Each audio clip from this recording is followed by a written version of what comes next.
नमस्कार देशी खाना विथ पूजा को आपन को स्वागत। आसतु शिखिबा ब्याटनी छतु तरकारी। सेथिपाई मु नेइची छतु 200 ग्राम, चोपा छड़े छोट छोट कटा होइथिबा 2टा आलू, गोटे कैप्सिकम, 2टी पियाज पेस्ट, 2टी कंचा लंका, 2 चमच अदा रसुण पेस्ट, छोट छोट कटा होइथिबा गोटे टमाटो, अल्प काजू पेस्ट, गोटे तेजपत्र, 2टा गुजराती, अल्प लंका गुंड, गोटे चमच हलदी गुंड, गोटे चमच मसला गुंड। गोटे कड़ाई रे किछि तेल नै आलू पकाई भाजिबा।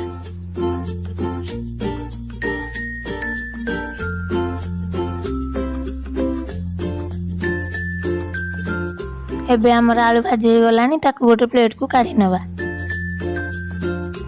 पुणी अल्प तेल नै छतु को भाजिबा।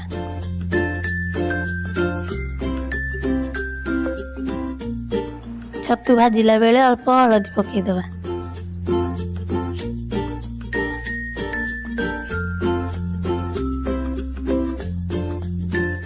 छतुरु पानी मला पर्यंत ताकू भाजिबा।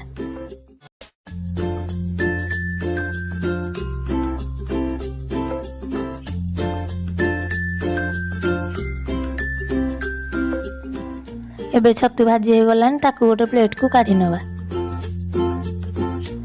एबे कड़ाई रे तेल नै सेथिरे तेजपत्र, गुजराती और कंचा लंका पकेबा। एबे पियाज पेस्ट पकई भाजिबा। पियाज भाजी हो गला पर सेथिरे अदा रसुण पेस्ट पकेबा।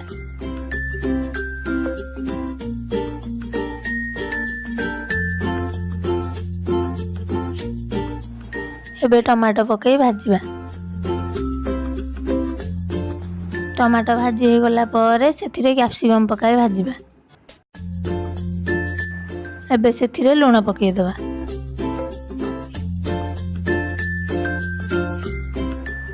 एबे हलदी, गरम मसला, लंका गुंड पकई भल भाबरे घांटी दबा।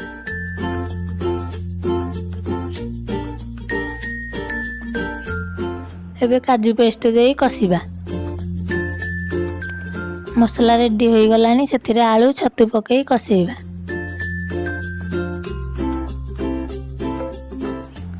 आलू छतु कसी गला पर सेथिरे गोटे कप पानी दबा।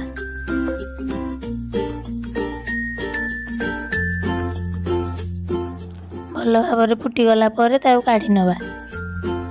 देखंतु आम छतु तरकारी प्रस्तुत हो जाइछि। तो फ्रेंड्स, एही परि नुआ नुआ रेसिपी देखिबा पई मो चैनल को सब्सक्राइब करंतु।